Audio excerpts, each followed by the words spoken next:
Hi guys, നമ്മുടെ പുതിയ വീഡിയോയിലേക്ക് എല്ലാവർക്കും സ്വാഗതം. അപ്പോൾ നമ്മൾ ഇന്ന് ഡിസ്കസ് ചെയ്യാൻ പോകുന്ന മാറ്റർ എന്നുണ്ടെങ്കിൽ ഫോം ഔട്ട് ക്രിക്കറ്റിൽ സർവ്വസാധാരണമാണ്. നിങ്ങൾക്ക് എല്ലാവർക്കും ഫോം ഔട്ട് ഉണ്ടാവും, അല്ല ഒരു പീക്ക് ടൈം ഉണ്ടാവും, ഒരു ലോവസ്റ്റ് ടൈം ഉണ്ടാവും. അപ്പോൾ ഈ ഫോം ഔട്ടിനെ എങ്ങനെ സർവൈവ് ചെയ്യാം, അതാണ് ക്രിക്കറ്റിൽ ഫോം ഔട്ടിനെ എങ്ങനെ സർവൈവ് ചെയ്യാം, അതാണ് നമ്മൾ ഇന്നത്തെ വീഡിയോ കേട്ടോ. അപ്പോൾ നിങ്ങൾക്ക് എല്ലാവർക്കും അറിയാം, ഇന്നത്തെ ക്രിക്കറ്റ് എന്ന് പറഞ്ഞാൽ ഭയങ്കര ഷോർട്ട് ഓവർ ക്രിക്കറ്റ് ആണ്. അതായത് ഒരു T10 അല്ലെങ്കിൽ 6 ഓവർ മാച്ച് 5 ഓവർ മാച്ച് വരാൻ ക്രിക്കറ്റിൽ ഉണ്ടാവാം അല്ലെ. അപ്പൊ നമുക്ക് ഈ ഒരു ഷോർട്ട് പീരീഡിൽ നമുക്ക് ഫോമിലേക്ക് എത്തണമെങ്കിൽ കുറച്ച് കാര്യങ്ങൾ ശ്രദ്ധിക്കേണ്ടതുണ്ട്. നമ്മൾ ക്രീസിലേക്ക് എത്തി, ഇപ്പൊ ഒരു ടോപ്പ് ഓർഡർ ബാറ്റ്സ്മാൻ ആണെങ്കിൽ നമുക്ക് ഒരുപാട് സമയം കിട്ടും, അതായത് ഒരു ടച്ചിലേക്ക് വരാനായിട്ട് അല്ലെ. ഒരു T20 ഒരു 50 ഓവർ ഫോർമാറ്റ് ആണെങ്കിൽ നമുക്ക് ഒരുപാട് സമയമുണ്ട്. എന്നാൽ ഷോർട്ട് ഓവർ ക്രിക്കറ്റിൽ നമുക്ക് റിയാക്ഷൻ ടൈം വളരെയധികം കുറവാണ്. അതുകൊണ്ട് തന്നെ നമുക്ക് ഫോമിലേക്ക് എത്താനായിട്ട്, സർവൈവ് മോഡിൽ എത്താനായിട്ട് നമുക്ക് കുറച്ച് കാര്യങ്ങൾ ശ്രദ്ധിക്കണം. അപ്പോൾ ക്രിക്കറ്റിന് ഞാൻ നേരത്തെ പറഞ്ഞു, ഫോം ഔട്ട് സർവ്വസാധാരണമാണ്. ഇപ്പൊ ഒരു ഫോമിൽ നിൽക്കുന്ന ബാറ്റ്സ്മാന് പ്രത്യേകിച്ചും നമുക്ക് കൊടുക്കേണ്ട ആവശ്യമില്ല. എന്നാലും ഫോമിലേക്ക് എത്താനായിട്ട് ഒരു ബാറ്റ്സ്മാൻ, സ്ട്രഗിൾ ചെയ്യുന്ന ബാറ്റ്സ്മാന് കുറച്ച് കാര്യങ്ങൾ ശ്രദ്ധിക്കേണ്ടത് ഈ ഫോം ഔട്ട് ഓവർകം ചെയ്യാനായിട്ട് എന്തൊക്കെയാണ് നമുക്ക് നോക്കാം. അതായത് ഫസ്റ്റ് ഓഫ് ഓൾ നമ്മൾ ക്രീസിലേക്ക് വന്ന് ഫസ്റ്റ് നോക്കേണ്ട ഒരു കാര്യം എന്ന് പറഞ്ഞിട്ടുണ്ടെങ്കിൽ, നമ്മൾ സ്റ്റേബിൾ ആയിട്ട് ക്രിക്കറ്റിൽ അത് ക്രീസിൽ നിൽക്കാൻ സാധിക്കും.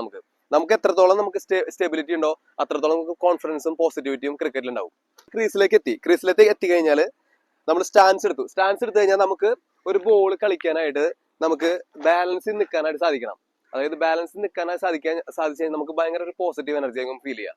അപ്പൊ ഒരു ഫോം ഔട്ടിൽ നിൽക്കുന്ന ബാറ്റ്സ്മാൻ എത്രത്തോളം ക്രീസിൽ ചെലവഴിക്കാൻ പറ്റുന്നോ അത്രത്തോളം അഡ്വാൻറ്റേജ് ആയിരിക്കും. കാരണം ബോളിനെ കൂടുതൽ വാച്ച് ചെയ്യുമ്പോൾ വിസിബിലിറ്റി കൂടും, വിഷൻ കൂടും, ഫോക്കസ് കൂടും. ഫോമിലേക്ക് എത്താനായിട്ട് നമ്മൾ ക്രീസിൽ എത്തിയതിനു ശേഷം ഒരു സിമ്പിൾ ആയിട്ട് ടെക്നിക്ക് യൂസ് ചെയ്യാന്നുണ്ടെങ്കിൽ ഒരു ഡീപ് ബ്രത്ത് എടുക്കുക. അതായത് ദീർഘനിശ്വാസം എന്നൊക്കെ വേണമെങ്കിൽ പറയാം.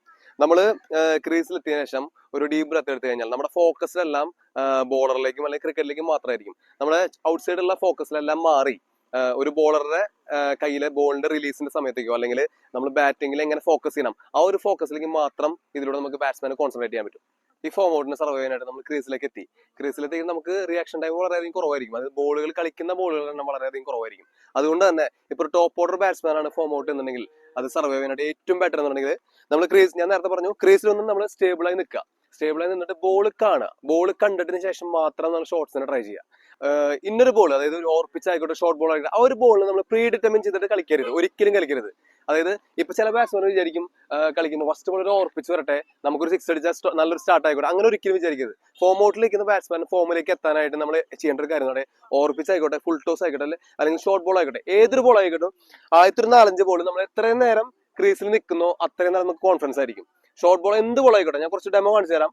നമ്മളെല്ലാം ഡിഫെൻഡ് ചെയ്യുക, അതായത് 6 ട്രൈ ചെയ്യാതെ സിംഗിൾസ് റൊട്ടേറ്റ് ചെയ്യാം. മതി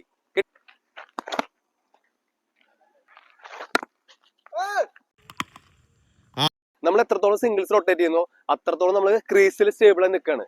കൂടുതൽ സമയം നമ്മൾ വിക്കറ്റിൽ ചെലവഴിക്കുകയാണ്.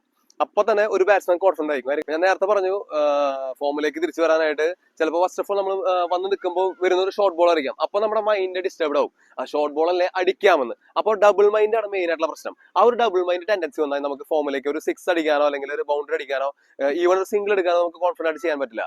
അപ്പൊ അതാ ഞാൻ പറഞ്ഞത്, എത്രത്തോളം നമുക്ക് ക്രീസിൽ ചെലവഴിക്കാൻ പറ്റുന്നോ അത്രത്തോളം അഡ്വാൻറ്റേജ് ആണ് ഒരു ബാറ്റ്സ്മാന്.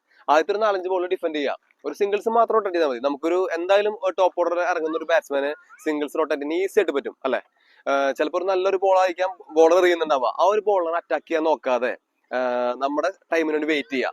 ഇപ്പൊ ഒരു ഷോർട്ട് ഓവർ ക്രിക്കറ്റിൽ നമുക്ക് എല്ലാ പ്ലേയേഴ്സിനും ഓപ്പണിംഗ് ഇറങ്ങാൻ പറ്റില്ല അല്ലെ, നിങ്ങൾക്ക് അറിയാം. അപ്പോ ഒരു എന്താ പറയാ, ലാസ്റ്റ് ഒരു ഓവറോ 2 ഓവറോ ഇറങ്ങുന്ന സമയത്ത് നമുക്ക് ഹിറ്റ് ചെയ്യാതെ വേറെ ഓപ്ഷൻ ബാറ്റ്സ്മാൻ ഉണ്ടാവില്ല.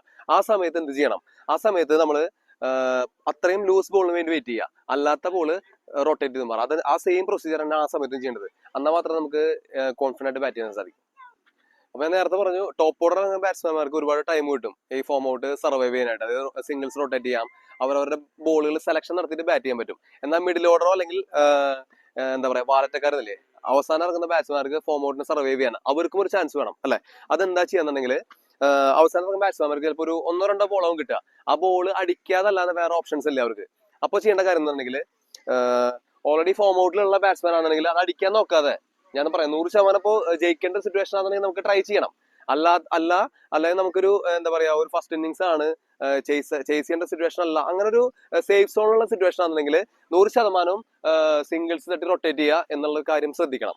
അല്ലാത്ത പക്ഷം ചില സിറ്റുവേഷനിൽ മാത്രം അവനൊരു കോൺഫിഡന്റ് ആയിട്ടുള്ള ഒരു ഷോട്ട് ഉണ്ടാവും ഏതൊരു ബാറ്റ്സ്മാനും. ആ ഒരു ബോളിന് വേണ്ടി മാത്രം വെയിറ്റ് ചെയ്യുക. അല്ലാത്ത ബോള് നിർബന്ധമായിട്ടും തട്ടി മാറണം. അപ്പോൾ ഇന്നത്തെ വീഡിയോ എല്ലാവർക്കും യൂസ്ഫുൾ ആണെന്ന് വിശ്വസിക്കുന്നു. അപ്പോൾ ഇതുപോലുള്ള ഇൻട്രസ്റ്റിംഗ് ക്രിക്കറ്റ് വീഡിയോസിനായിട്ട് ഒന്ന് സപ്പോർട്ട് ചെയ്യുക, ഫോളോ ചെയ്യുക. Thank you.